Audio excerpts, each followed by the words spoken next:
Okay.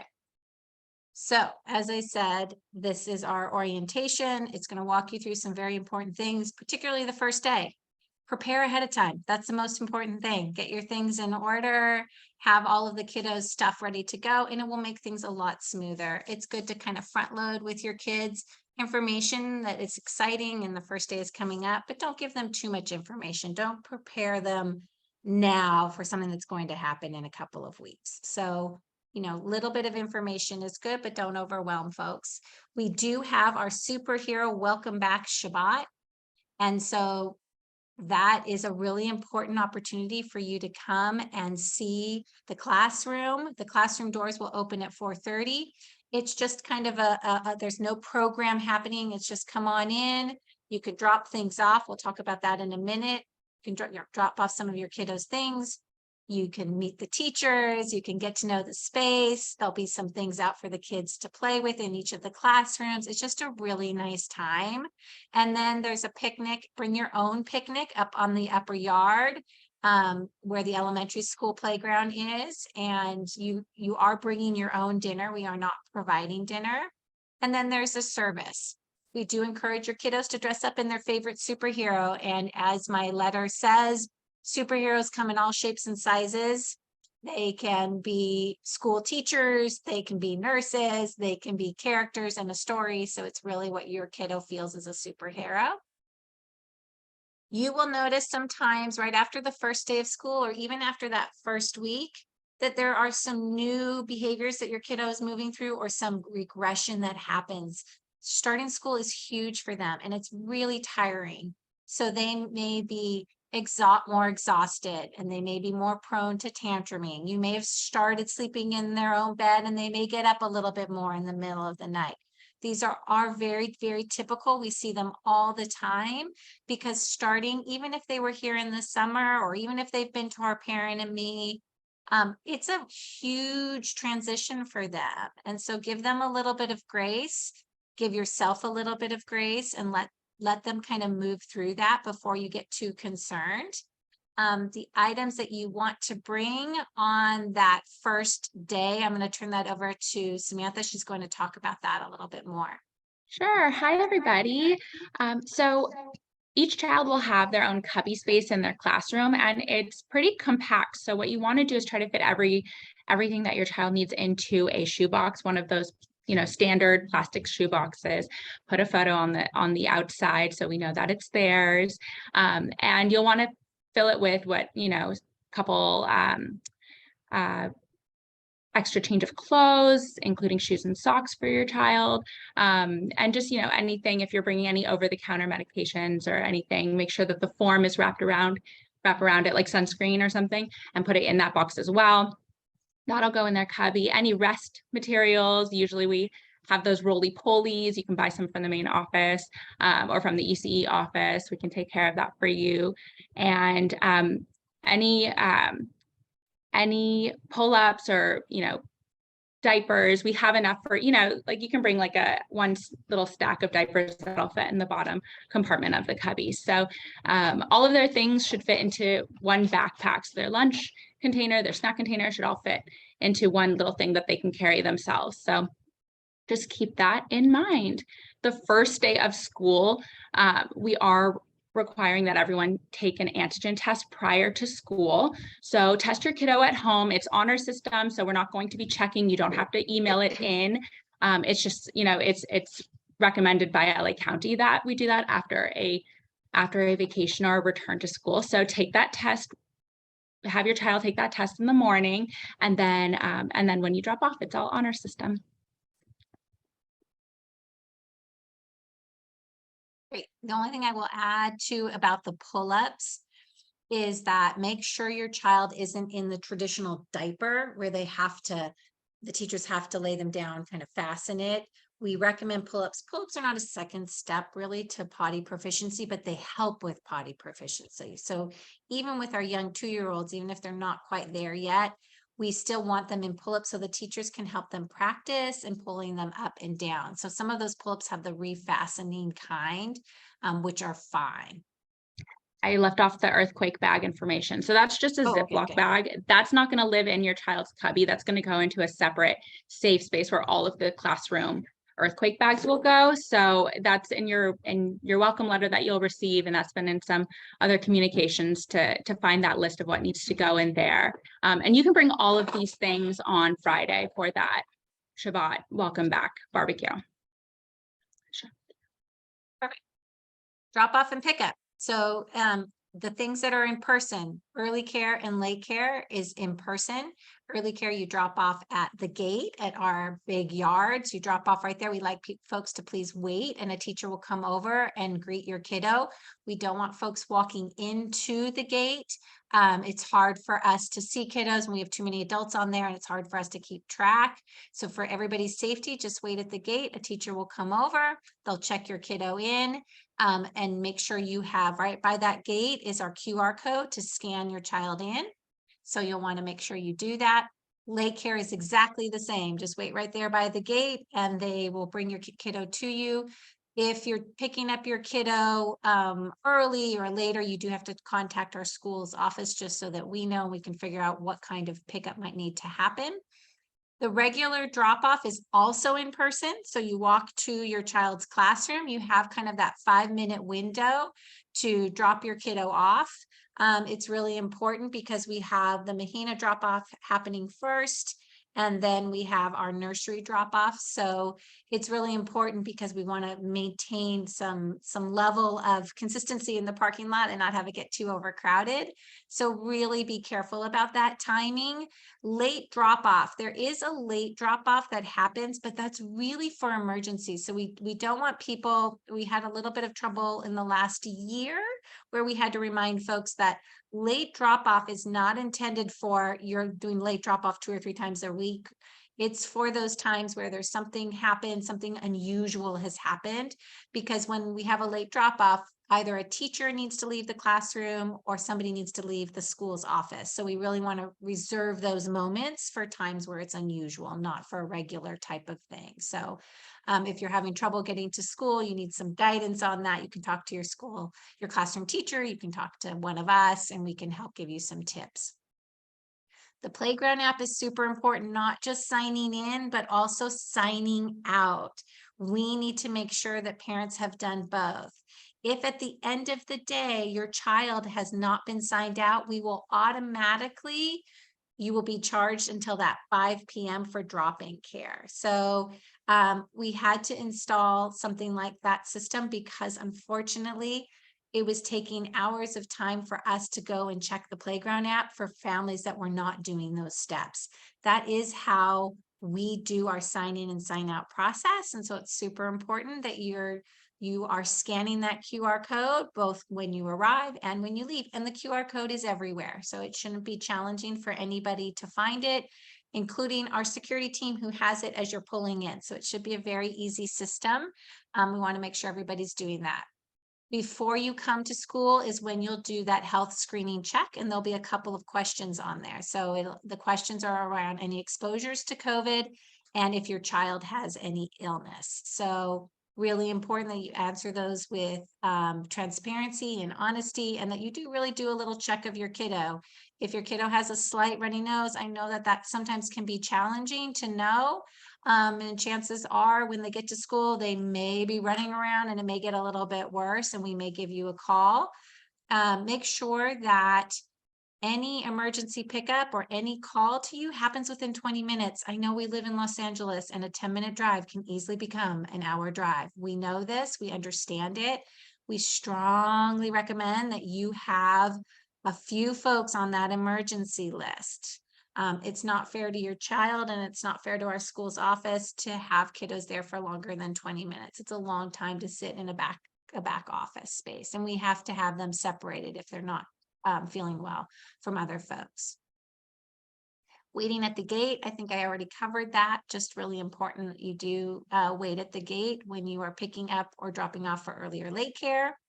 Our car valet times, regular pickups for the nursery, that's a 3-hour day. So if your child's doing the typical 8:50 to 11:50, they will let you in at 11:45.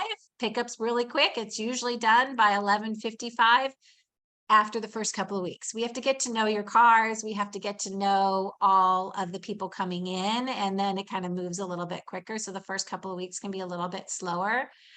Same thing for Mahina. They'll let you in. That's the 2:30 regular pickup.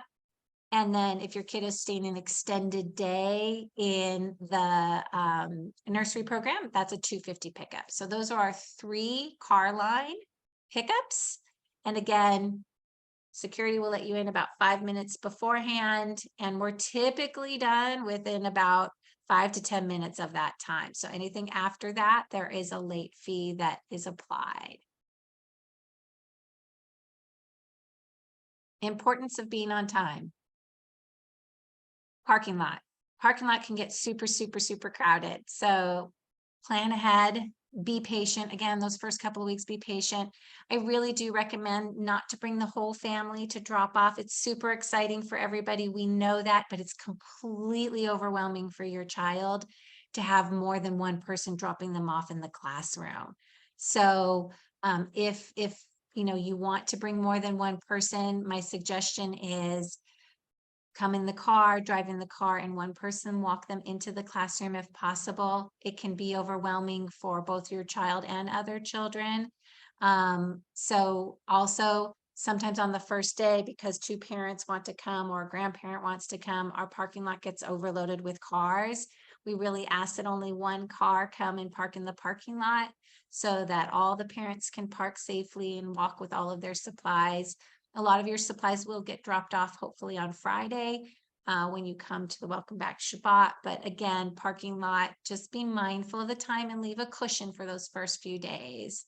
The other part about being on time is the kids, this is where they really get to practice that independence and where we do a lot of differentiation. So for those of you that have been on a tour or have had kids in our program, you've heard us talk about that free time that happens in the morning.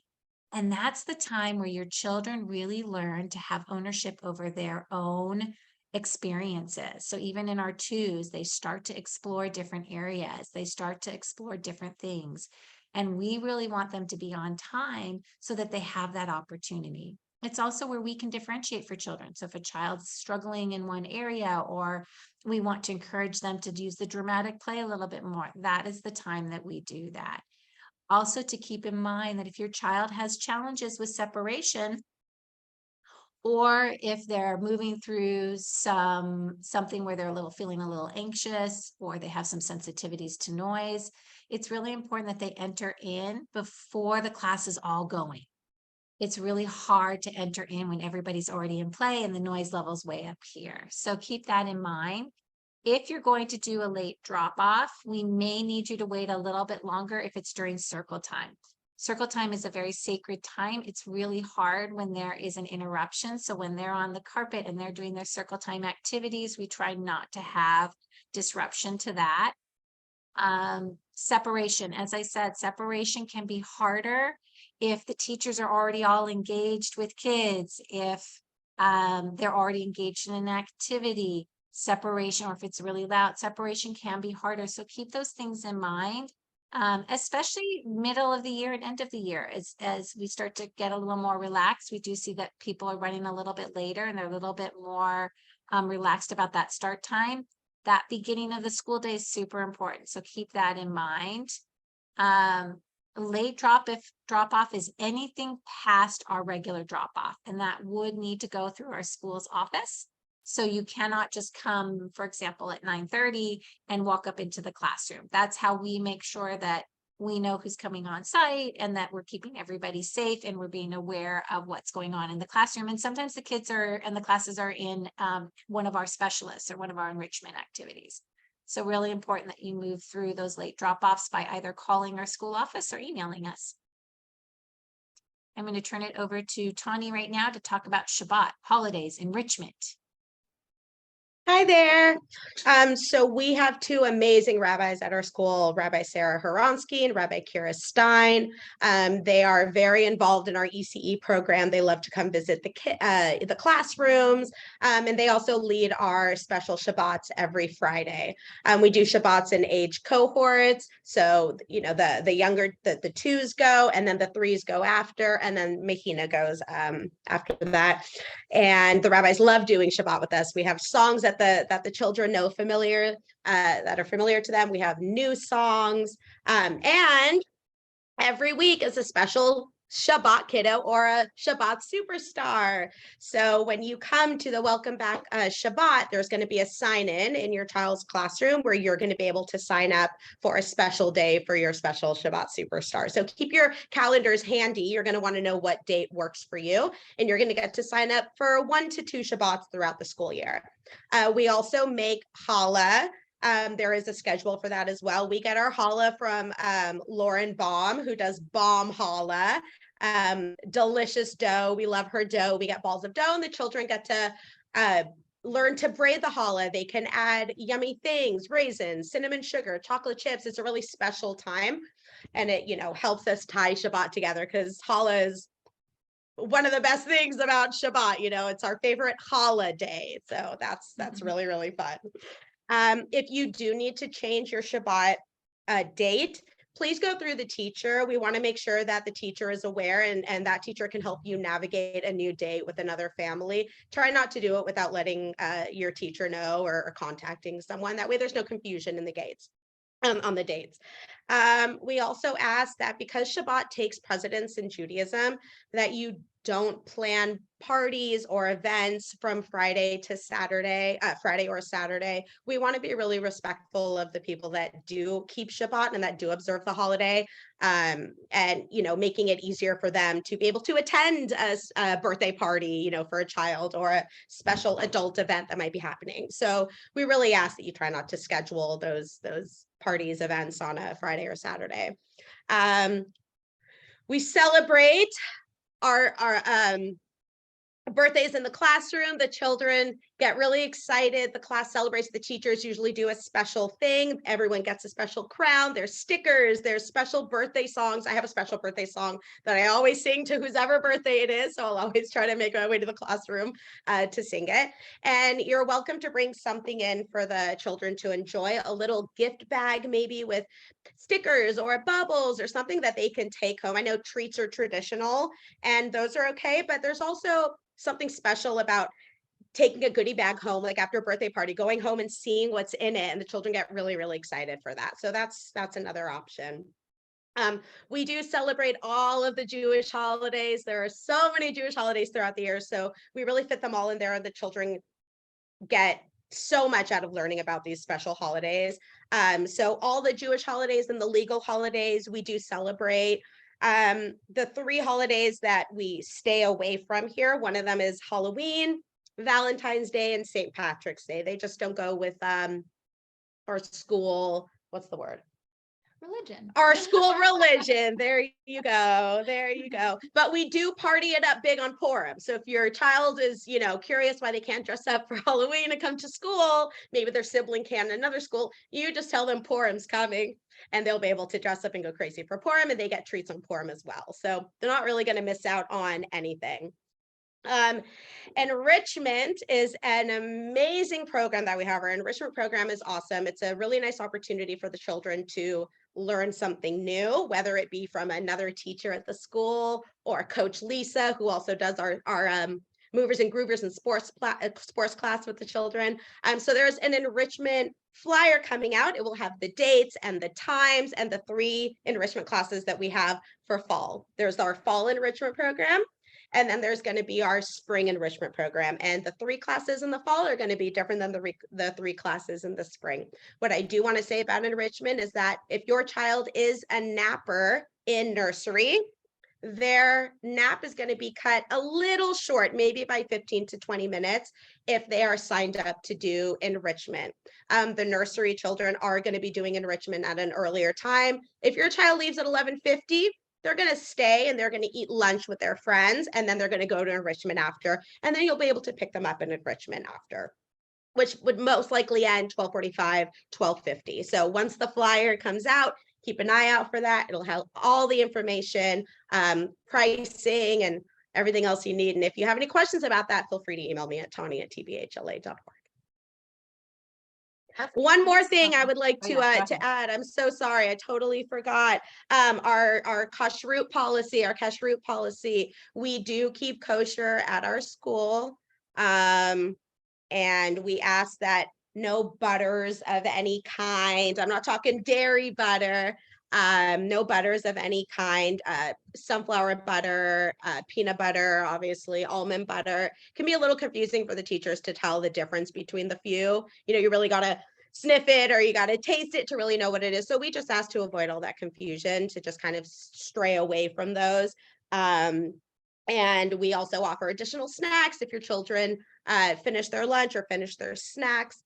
And we also have some severe allergies at school. We really want to make sure that we are being mindful of those allergies in the classroom. So keeping an eye on that kashrut and allergy portion, you know, that we share with you or that you're shared in an email is very important to not bring those certain products to school.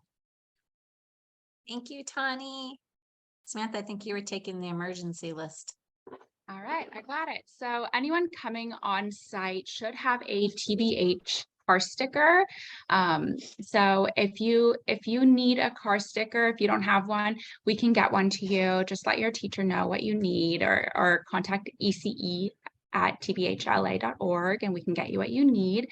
Hang on, I don't mean to interrupt. Hang on one second, Sure. Samantha. Carla, do we send home the stickers? I can't remember. Carla will be able to answer this for us. You guys have to mute. To new families. New families. Okay, great. Thank you, Carla. Sorry. If you have a new car and need a replacement sticker, we can help you with that too. We do keep some in the office for that. Our security team is really, really great. They start recognizing people. And so, I mean, they do recognize cars, but we do need to have, in case there's someone who's subbing one day, we need to make sure that the car is approved to go through. The Playground app has a list of has your list of approved guardians who is able to sign your child in and out for the day. So for the next couple of weeks, that guardian add-on list, you can add your own guardians and pick up people to Playground temporarily. We do close that eventually. So and so you'll want to add whoever you plan to have as a regular pickup person for your child to that Playground app. And then when we do close that, you can still add people. We say try to keep it around 4 or 5 people. We do close that, and then you'll just email that ECE email if you do want to add somebody later down the line for a one-time pickup kind of thing. A neighbor's doing, you know, a friend is helping you out at a certain point. You can contact the office so we know who to expect. That sign out, it's the same way you sign in with the QR code on the Playground app. So if somebody's coming who is a one-time pickup person and they don't know how to use the Playground app, the teachers can help with that sign out. They can actually sign out on a teacher's device. So no worries if you're concerned about that. We can walk whoever is picking up your child through that. So anyone who's on that approved pickup person list should also be in that emergency forms. So email us if anyone's added, so we can add it to both our emergency rosters and to that Playground app. Yes, update the list as needed. Anyone coming on site should have an ID. So if you are sending someone to pick up, you've emailed the office, we've added their name, make sure they have an ID on them so we can match. Also, until we get familiar with the grandparents who are picking up, the nannies who are picking up, we want to, before we know everybody's names, we want to make sure that that you have your ID on you so we can compare what our files say as approved pickup people are. Claudine touched on the illness policy already, but that 20-minute pickup person, just keep that in mind. If you're in a crunch and you're not able to come, who's next on that list? Because we're going to go down our emergency list and contact who can be here in 20 minutes. So keep that in mind, who is someone nearby who could do that. Drop-in care. So drop-in care is if you realize or would like to stay later, we welcome children to stay for late care, extended day. It just is helpful if we know by 10 a.m. That way we can plan, make sure that staffing is all good. We have teachers already here, so and we have room for people to stay. So we love when kiddos sign up for drop-in care. Makes the afternoon more fun and we can do more fun things. So just let us know by 10 a.m. if you can. Again, if you're in a crunch and something comes up, please just email and communicate that with us. It's hard when the child doesn't know that they're staying late. So at least we can go in and say, hey, we learned that you're staying for aftercare, and give them a little heads up. Sometimes that's helpful for them. Late charges, Claudine touched on this as well. There is a $5 per minute. In the past, it was cheaper and it wasn't as effective. So we do really abide by those pickup times. There's that little 5-minute window, and then there's a 5-minute grace period. But after that, you will be charged, especially on days where there's an early pickup. The way we communicate about early pickup days, we will let you know through the Playground app. You'll get notifications, just reminders about it. You'll get emails about it. Your room parents might be sending emails. So we put it on the portal and in the calendar. So there's a lot of communication regarding early pickup days. And those are days where we have to close the school by a certain time. And so it's very important that you pick up at those early pickup times, or you will be charged that $5 per minute, which can add up quite quickly. Great. Thank you, Samantha. Sure. Okay, snack and Yes, please. lunch. All food comes from home. This was something that we started, well, we always had lunch coming from home. We didn't always have snack coming from home, but during just before the pandemic, actually, parents were starting to want to be able to bring their child's own snack, and it became very challenging to navigate everybody's different snacks things. So now all snack and lunch comes from home. Just make sure that it's in easy to open containers. We do, again, going back to that independence, your kids are going to learn a lot of life skills, and we want them to learn to be able to open their containers on their own, to be able to navigate getting some of those things out. Of course, for our youngest ones and even some of the older ones, we will always be there to help them. It's helpful that if your child's staying for lunch and for snack, that you have it clearly labeled, so that we know which one might be for snack or which one might be for lunch. Otherwise, the teachers will do their best to figure it out. We can never restrict food. So something to keep in mind, if you're going to put a cookie in your child's lunch, we cannot restrict them from eating that cookie at any given time. We will encourage them to make healthy choices first, because they've been running around, they've been playing really hard, and getting a shot of sugar into their stomach is not always the best thing.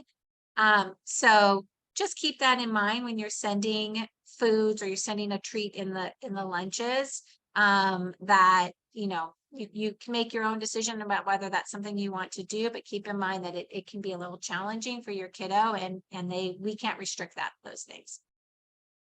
Tani touched on our cash route and our allergy policies. And so I think, Tani, I was going to have you talk about that more here, but I got us off track. I got ahead of myself. I apologize. It's all good. No, it's good. It's reminding me. So just make sure that, whoops, sorry, I jumped ahead. Hang on, there we go. Just make sure that you're aware of those, and that you're not, for example, sending any pork products, shrimp products, and that you're not, we are kosher style. So it's not a cheeseburger. You can send a burger and a thing of yogurt if you want, but just be mindful of that. Additional snacks are always available, especially if your kiddo stays for late care. We have all the carbs, graham crackers, goldfish, all those, pretzels, things of that nature. And so those are always there. And sorry, and you don't have to worry about that. Nut products. We ask that families not bring nut products, because our teachers can't tell what is soy butter and what is peanut butter. And we have very significant life-threatening allergies to nuts. And so I know some of your kiddos love soy butter. Some of your kiddos love peanut butter. I love peanut butter. I just have it for breakfast or I have it for my evening snack. I don't have it for lunch because I don't want to put any kiddos at risk. So we ask you to do the same. Communication and involvement. I'm going to jump into that. So Samantha talked a little bit about some of these important things already just now. We just sent out a survey to folks who were in our program last year or in our program over the summer to get a little bit more information about the things that people are using for communication and that sort of thing. We use our EC Parent Portal. We put everything on it. You will get it the very first week of school. There will be a classroom page on there. There will be a landing page. We put updates, we put flyers, we put just about everything on there. So if there's a community event or a temple event that we feel really is appropriate for our ECE or EC families, we will put that on there as well. So that really is your source and your responsibility really to check it and be on top of things. Your teachers put a lot into that portal. And I will tell you that if you can give a teacher a comment about something you saw in the portal, you will really make their day because there is sometimes a feeling of not knowing if people are checking it.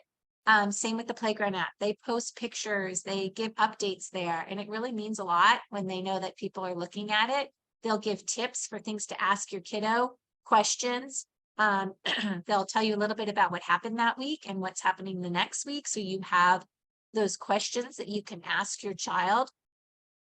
I always tell people, try to veer away from how was your day? What friends did you play with? Those are too broad. When you want to ask your child about their day, ask them questions like, did you read a book at circle time? Did you sing a song? What part of the playground did you play on? Did you use the swings? Be specific, help them retrieve that information. They may shut down, or they may not necessarily give you the information you're seeking because they just don't know how to answer the question. So really think about that. And the portal and the classroom pages really help with those questions because the schedule of the day is on there. So you can ask them questions built into that part of their day. We do have our school calendar. It was mailed home to you. If there's changes on it, we let you know. We send out reminders. You will get e-blasts weekly from the temple. If you find them to be not necessarily as informative as you would like, please don't unsubscribe because it's really hard to get back into constant contact. It's just what they use for those e-blasts. Just, take the information and or delete the email, but don't unsubscribe. Community events. We like to have a lot of community events and build. This is going to become your village. This is an incredible community. As many of you already know, I started here as a parent after working in a school district for many years. I had my own children and came here initially over 20 years ago as a parent, and I never left. I just think this community is absolutely amazing.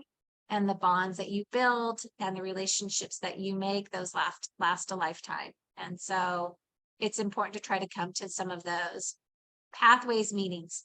Other than this orientation meeting for new families, the only meeting that we strongly, it can never really require anybody because there's no way to police that, but we strongly recommend that before you can register that you do attend a pathways meeting for your age cohort. Those will come out for Mahina. Those will happen in November so that we can help you navigate the next steps for your child into elementary school. And for our nursery, that will happen in February just before registration. And then again, you want to attend one of those before you register for summer and or fall. Get involved. Really important. So many studies that say if your child sees that you're involved in their school, they will be more engaged at school. They will get more out of it. So do your best to get involved and be a part of the school. Volunteer opportunities. Let me just quickly talk about those. You were given a little form that you can fill out and let us know what you're interested in doing. It doesn't necessarily mean you will get that exact position. So for example, room parents, if we have a lot of folks volunteering for room parent in one classroom, you may not have that position, but there'll be different things that are available, whether you chair a committee or whether you are just helping out with one of our committees. There's a lot of opportunity. Challenges. Okay. Challenges are going to come up. We are a team. That's super important to remember. And it's Omet's Lev is our theme this year. Strength, courage of heart, bravery, taking that deep breath is super important. And recognizing that whatever challenge or question is happening, it is important sometimes to just wait, take a beat if you can, and then you may learn some more information, or you may see it from a different side of things. I think that's good in general with life. Hard to do sometimes in the moment, but our teachers also and our office staff, we may not be able to answer you right away. We may be in classrooms. It may be the evening. So you may have to wait a few hours anyway, especially if something at night happens. So sometimes kids are not the most accurate reporters, but they will say something when you're putting them to bed at night, and it causes you to have some questions. I would recommend setting your alarm a little early and sending that email in the morning. It's more likely not to get lost, and it's more likely you'll have a clear question in mind. Review our previous communications. So sometimes if you're not sure, it's really hard on our team if we've given the information about an early pickup or an early dismissal day. Go back and look at previous communications rather than shooting off emails that we might need to answer 10 or 15 or 20 or 100 times. So we really appreciate that when you can try to find the information yourself. Teachers will return emails within 24 hours. We will return emails within 24 hours. If you have not gotten a response within 24 hours, it may have gotten lost. That rarely happens, but in case it did, just resend it again. Teachers do have office hours. So if you need to reach a teacher and you want to set up a time just to kind of check in, it will be on your classroom portal page. You can connect with them. It's important to set up that meeting. I always call those drive-by conversations that happen at drop-off at pickup. They're never super satisfying because you have a question, how's my kiddo doing with potty practice? That's going to be really hard for a teacher to answer. It's not a short answer typically. And if you're doing that at drop off or pickup, you're going to feel a little unsatisfied in your answer, and they're probably going to feel unsatisfied in not being able to give you the time that you need and deserve. So set up a time to have those kind of conversations. Also super important to know who to talk to. We used to do these orientations in person. It's lovely to have Zoom now, but this was always sort of a comical moment in the meeting when I would describe, sometimes we do get emails where a kiddo will have told a pretty elaborate story, and boy, can kids be really convincing. And honestly, it's a sign of intelligence, but it may not be completely accurate. And so then parents sometimes get on the phone and they start calling other parents to find out if this story is accurate. And then they start asking their kiddo. I cannot tell you how that has happened in the past and how silly everybody feels afterwards. So really know who to talk to find out. Please don't call other parents and ask if something that your child told you is accurate. Make sure you contact the classroom teacher. That's true when we're talking about illness. So if I know a lot of folks are on WhatsApp groups and you have these groups that you communicate with, we really don't want to have to be in the business of policing them, but it is never appropriate to talk about illness, another child, behavior, our administration, our teachers, any of that. Anything that takes place at school or happened at school should be talked about with our school staff. I cannot stress that enough. Especially when it comes to reporting any kind of COVID or illness. It is not okay to be doing that on those communication systems. So we had to send a reminder out about that this summer. And so I learned that there's Snapchat groups as well. So I know that there's these groups. I'm never going to be able to keep up. I can't keep up with my own kiddos. But I ask you to really be mindful of that and make sure that, again, anything that happens at school, you're talking to the appropriate person. And we are a Jewish school, Lashon Hara, we don't gossip. So not only would it not be appropriate to talk about it with other kids, it's just not part of our value system. And so I get it.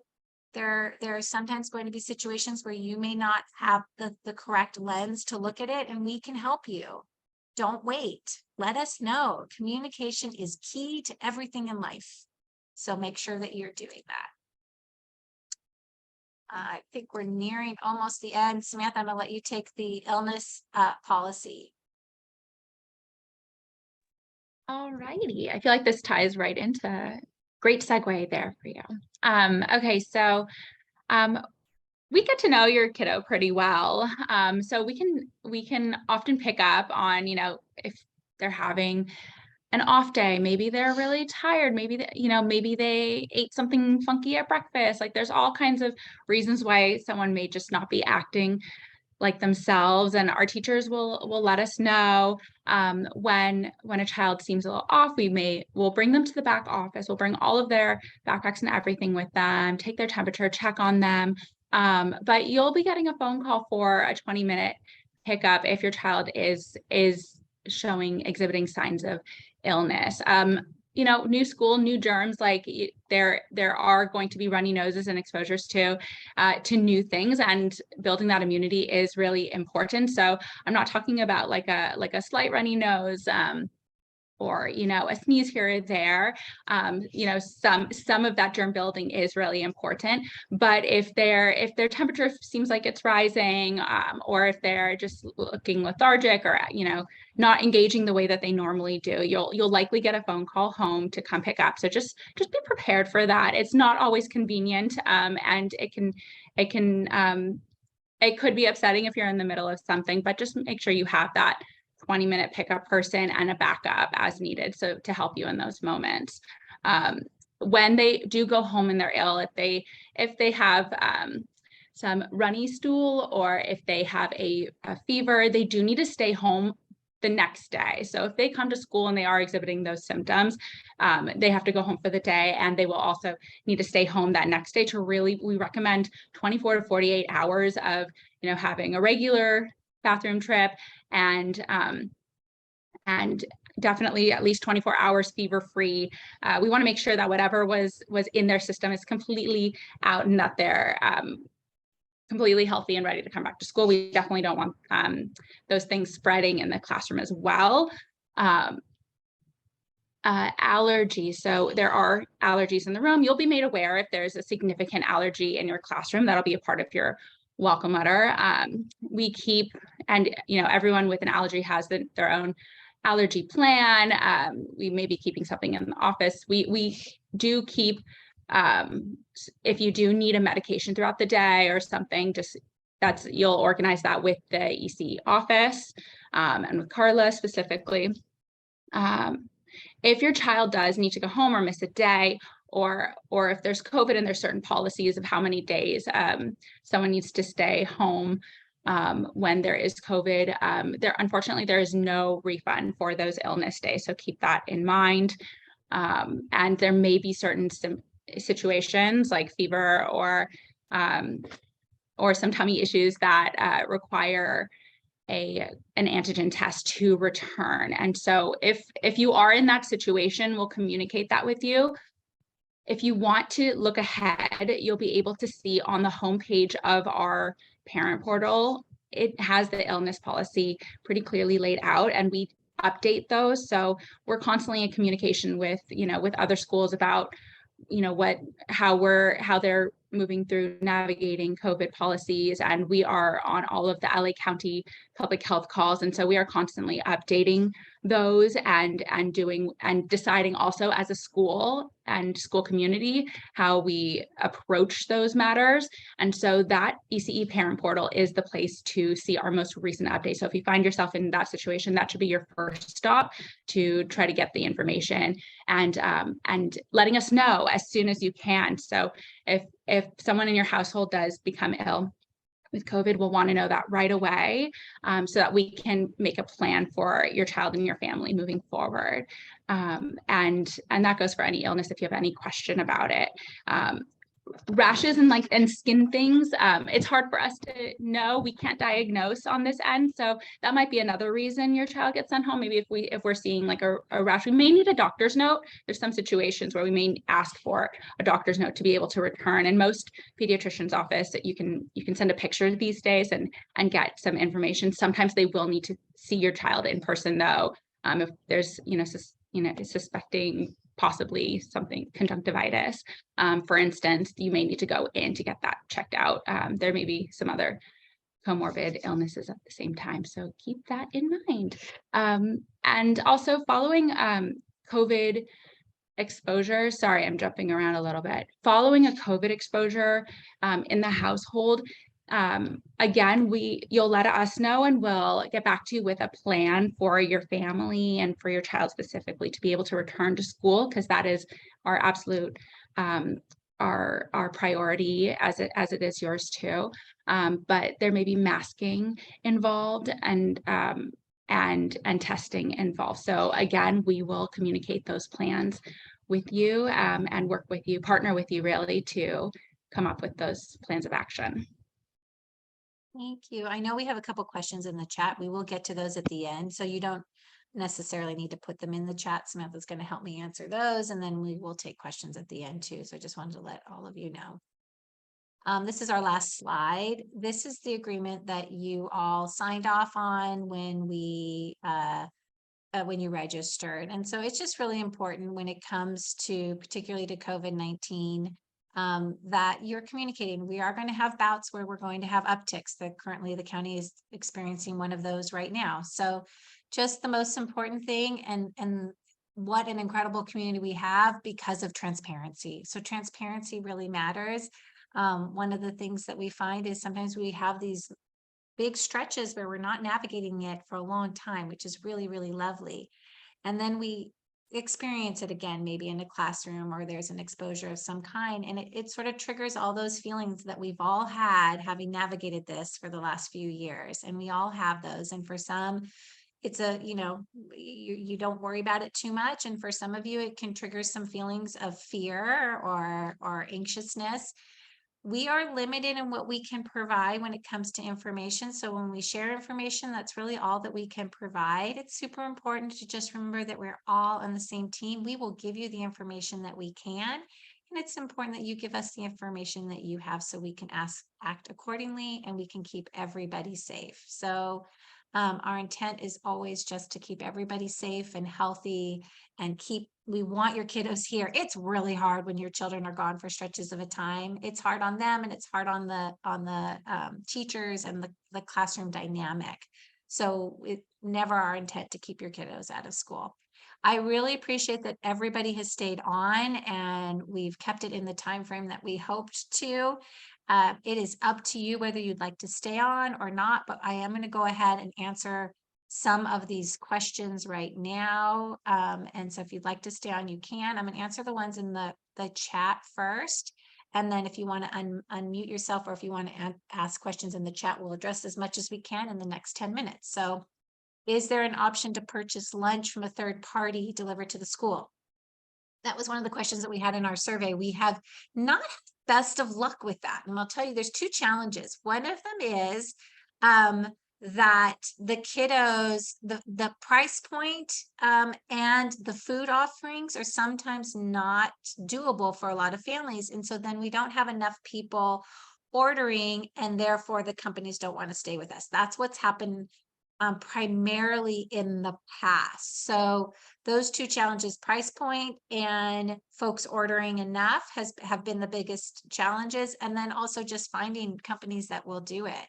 So as I said, we filled out a survey. We have a couple of leads. We are going to look at that again. But currently the one that we had last year stopped in the spring because there just weren't enough orders. If your child is there all day, should we pack 2 separate snacks? That's never a bad thing. 2 separate snacks if your kiddo has a favorite thing. And again, we have extras just in case. And children will be offered their lunch again as well. So sometimes they don't even finish their lunch and they might be offered that a second time too. Is there any option for childcare provided during school breaks? Yes, spring break, winter break. They There are times where we can't offer the full time. So for example, there's typically 2 weeks at the winter break.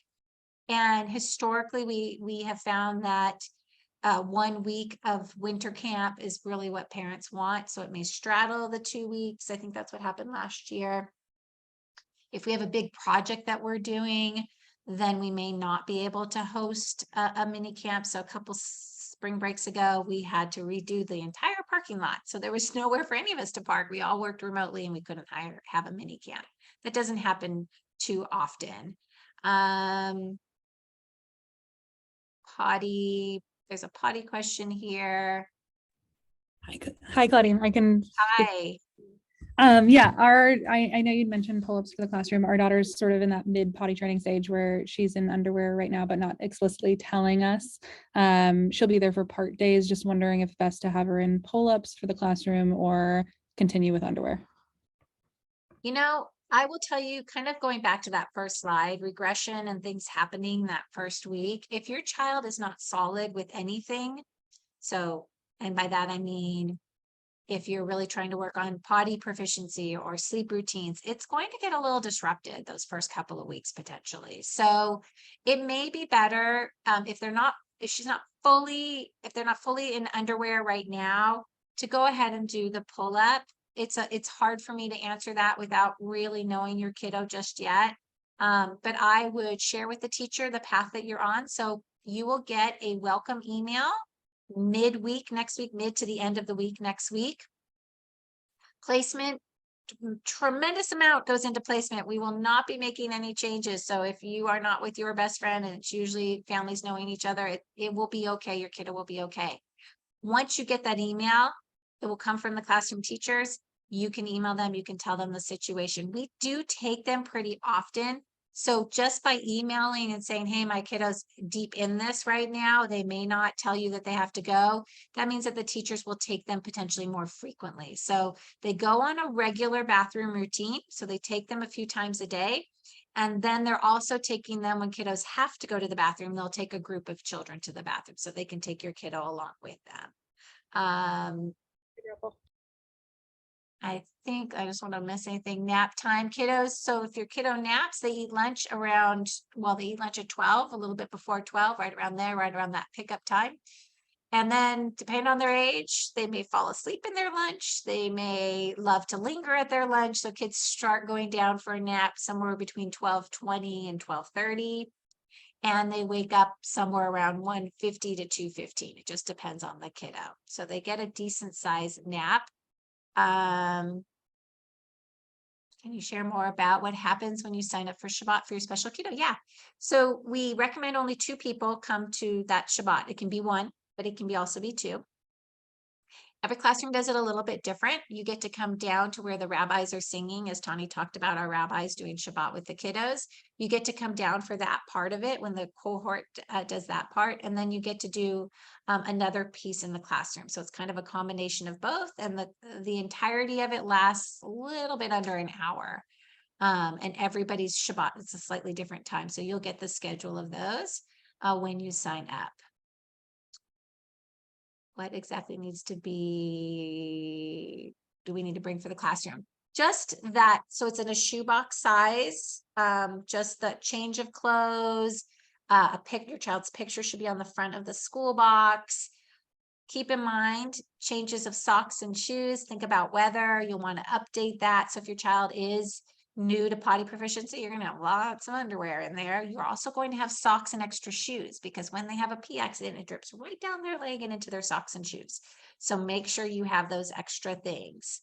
Oh, any additional information needed for people walking to drop off? Yes, I'm glad somebody put that in the chat because you are going to get a walk-on pass for your keychains. And that will be in your child's cubby. And again, just like the stickers that go in the car, you can you can get extras of those. If somebody is trying to pick up at a valet time, we need to schedule that through the office. We need to understand more about it because we can't have teachers leaving the valet line and bringing kiddos over to the walking line back and forth if they're navigating the car line. There are a very few exceptions. So a grandparent that maybe doesn't drive and they pick up 1 day a week, we might have them stand at the walk-in line and we will walk their kiddo over as soon as there's a break in the car line. But those need to go through the office. So if you're picking up at 11:50, 2:30, or 2:50, that is car line only. A lot of lovely comments. Thank you for that. You will get an example of the daily schedule. It will be on your classroom's portal page. Playground app, your kiddos, again, check that throughout the day. Teachers send pictures through there. We send photos through there. We send photos through the parent portal. Those are great places and they're wonderful talking points for your children to talk about their day. If they don't nap, that they do get quiet time. Every age gets quiet time or rest time. And so if your child is transitioning out of their nap and they're on our nursery side, by the time they get to pre-K, most of them have wiped out their nap. We still have a few nappers, but by about October, we don't have any nappers in the pre-K.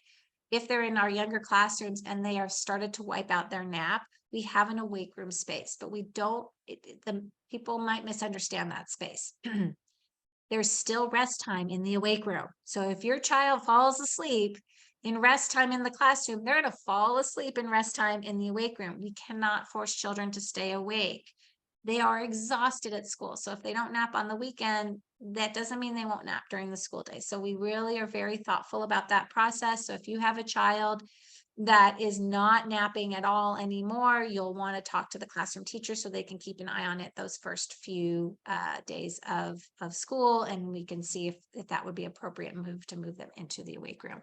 It typically happens around 3.5-ish is about the time we start noticing those changes. I think we hit the end of all the questions. If anybody wants to mic themselves and ask me a question, I'm happy to take any more.